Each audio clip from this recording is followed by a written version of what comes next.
I hope this doesn't turn into a first aid type video. How to do first aid on somebody's thumb.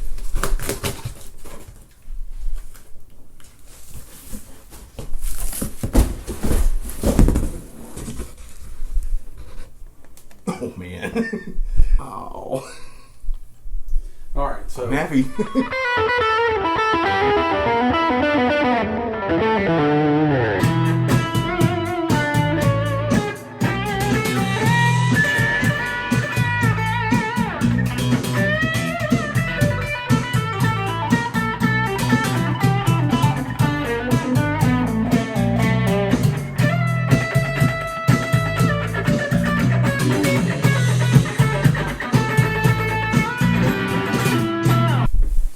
I'm gonna get a few more of these before it's said and done. I want to get a Les Paul first, though. I think that's a good idea. I mean, obviously, I love it. This is incredible. All right, so you had a JP. What JP6. It was a Cherry Burst. That's been 10 or 12 years ago. Yeah. It was the 6. I think that's the first one they did. It was the 6. I think they started making the JPs in 2001. So 21 years. What? 2010. Yeah, something like that. Yeah, it was somewhere in there. And there are a whole bunch of versions of this thing now. It's a little bit confusing. Yes, there are. Of course, I want to say back when I bought the first one, there weren't as many, options or whatever. Yeah, I think that was the only one. There was no JP15. There was no JP. No anniversary series that I knew of. They were all JP6. Yeah, you could get the regular or the BFR. Now that was and that's another thing too. I had the BFR.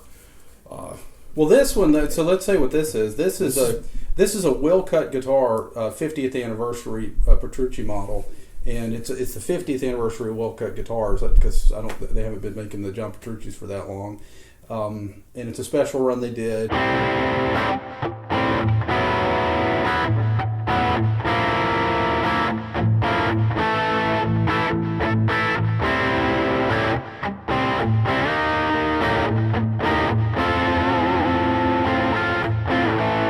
From what I can tell, this is kind of a mashup between a JP15 which is a current model that's the most similar to this in the production line, and then the JP 20th anniversary. This has the DiMarzio pickups that are what did we say those were? The Crunch Lab and the LiquiFire. Yeah, the Crunch Lab and the LiquiFire, which is what is in the 20th right now. So this is a little bit unique. It's not anything that's in the regular lineup. I'm noticing the 2 output jacks. Did your JP6 have 2 output jacks? What are those for? Do you know? I believe it's the piezo pickup. And so you can, and then there's a blend of the 2. Well, so one of these you can blend and get them all through the same amp, and then you can split if you want to. Yeah, you can run it into more than one amp. Well, so this is Willcutt. I've got this is the printout from their website, which describes the specs on this guitar. But they have this listed as a 5A roasted maple quilt maple top, and this is their custom Willcutt exclusive roasted amber finish. So. Yeah, and it is. That's a tremendous amount of grain in that guitar. Yeah, absolutely beautiful. I don't think I've ever seen a 5A maple top before. No. Well, we're looking at it now. Yeah, there's a tremendous amount of grain on the back of the neck too. We'll get some pictures of this and put them in. Yeah, but that's wild. If you look at ErnieBall basses, and probably the guitars too, but the basses from the late '80s into the early '90s. A lot of the necks had figured, just the standard production stuff had figured maple like that. And Sterling Ball, I read an interview with him, he said the reason he got that is because at that time he could get the figured maple for the same price as the plain maple because people weren't buying it up for furniture and stuff then like they are now. So, but this is a mahogany body. This is a fairly light wood. And I'm not sure exactly what kind of mahogany. I think they've had this listed as an African mahogany. Yeah, they did. So this is something different than the traditional Honduran mahogany like you might have on a Les Paul or something. But it's a really pretty wood. It almost has like a bird's eye figure to the wood. In places, that? There's sort of just it's a highly figured, a lot more grain than you normally see in a standard mahogany, Honduran mahogany body. I think again it's because of it being the BFR, right? You're going to get the best wood, sure. And then this anniversary model too. Yeah, and there's a lot going on back here. I'm not even sure what all this does. Obviously, the tremolo plate, the battery must be for the piezo, but this guitar actually has a a 20 decibel boost built in. Also, there's a preamp built into this guitar, which is something that ErnieBall makes. This is their own homebrew preamp that they build. It's not something that I understand that comes from DiMarzio or one of the other manufacturers. So that's pretty interesting. And this is their own design tremolo too. I don't know if they actually make these in house or if they're made for them. But maybe it may be made by Schaller or somebody. I know those are Schaller tuners. They probably say ErnieBall on them, don't they? They're locking tuners. Are they ErnieBall branded? Nope. No, they actually have the S on them. They do. Okay. Because I know on the basses, those are Schaller tuners, and they actually have the MusicMan logo on the tuners. Okay. A lot of figure on the headstock, too. Yeah. Yeah. And this is interesting, too, because you'll see the back of the neck is a matte finish, but the headstock is gloss. And you can see the line here on both sides of it. And actually, if you can see in the frame up here, this ErnieBall bass behind you, my Big Al, is similar. Right. So it's a wool and wax finish maple neck, but the headstock is gloss finish also. That one actually has a matching headstock. Right. And that's a pretty neat bass. Anybody watching, I'll let them know that that's something you bought for me a few years ago as a birthday present. Yeah, I did. I know I did. Yeah, that's pretty cool. Those are pretty rare now. I don't think they made a whole lot of them. They only made them for a couple of years. But that was around the same time you had your JP6 too. It was. Bought that for me. Yeah, that's exactly right. Yeah.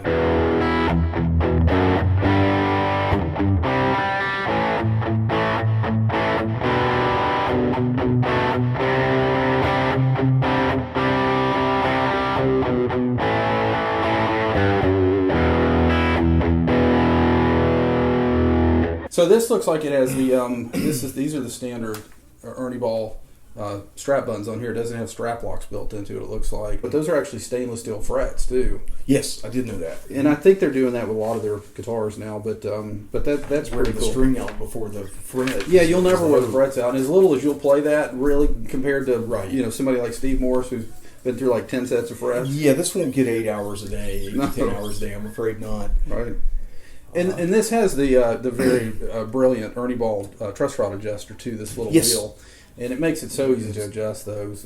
Yeah, that's one of the I love that about the JP6 that I had in the past. I mean, you can just get something relatively hard in there and just little screwdriver, small screwdriver, and you don't have to detune all the strings to make the adjustment. This is interesting. Is this a brass block on the tremolo? Yeah.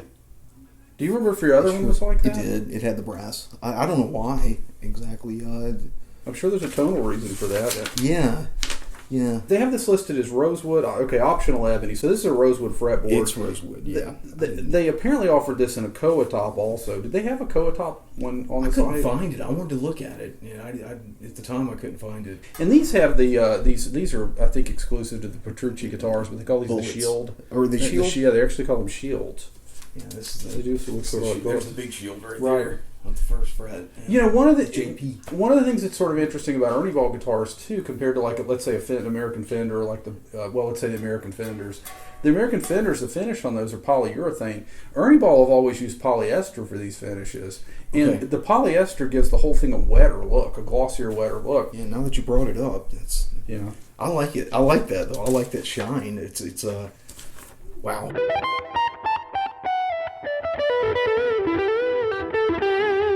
Yeah, I haven't held this one yet. Let's see. Yeah, it still may have. No, the frets are perfect, and that's what I would expect. No, these are perfect.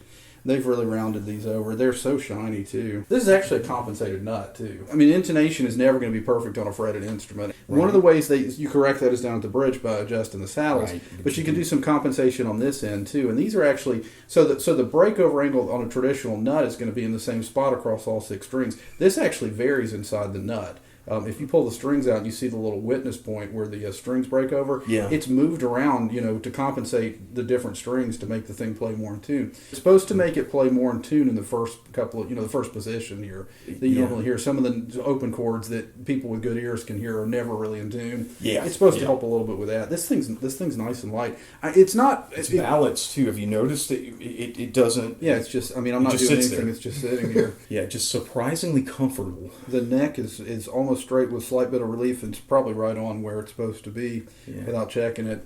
The nut, I'm sure it's cut perfect, which it is. So what is this? Two volumes, a tone control, and then there are 2 3-way switches. Do you know what those do? Yeah. I'm not even sure. All right, let's start with this I'll just hold it up like this. Start. This one is just, it's going to be, all the way down is going to be an electric guitar. It's your 2 pickups here will come into play and mixing them and all that. Yeah, all the way up is going to be just the piezo. And the middle blends the two. Okay. Yep. Well, so one of these is probably master volume. One's going to be volume for the piezo bridge and then a tone control. It's probably that, right? Yeah. There's the boost, by the way. Okay. There's your 20 dB. Is that are there other push pulls or is just the one there? Just the one. It's pretty simple. Usually for me it's going to be here and then whatever pickups I want to use. I usually keep my tones turned all the way up. I don't back off my tone at all, so that's simple. It's really just I play with the volume knob. I really keep it really simple.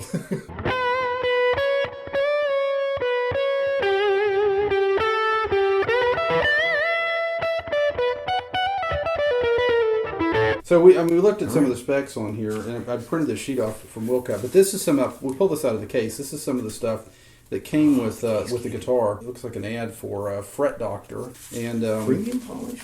this is the if this had been hanging, this is the tag that would have gone on the tuners. Yeah, guys. Pretty cool. This is going to be the certificate of authenticity. Now, we were just talking a minute ago. It looks so. This is the 50th anniversary of Willcutt Guitars, and looking at this after we'd looked at the guitar and you'd ordered it, I think that 50th anniversary was in 2018. So I wonder what the manufacture date on this is going to be. I'm going to let you open this. Let's take a look and see.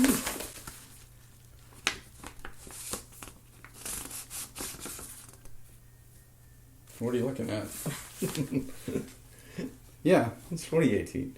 okay. You're right. Well, so I've got a 4-year-old guitar in my head. I guess so. That's brand spanking new. This is so we can see how many of these they made now. They've made 50 of them. This is 28 of 50. It's actually numbered. Okay. So you have number 28. Well, it has a home now. So this is cool. So there are a couple more tremolo springs in here. Keys for the case. Some people want more tremolo springs. I guess if you put heavier strings on it. So I haven't had a new ErnieBall in a while, but they're giving stickers now. It's pretty cool. Sort of like Apple. And some of their instrument wipes, some information about the battery. And then if you hadn't already known what the pickups do, there's a nice handy sheet in here that shows you everything. Absolutely, check that out. But yeah, it tells you. Let me try to get that up here a little bit. Yeah, it tells you all the configurations.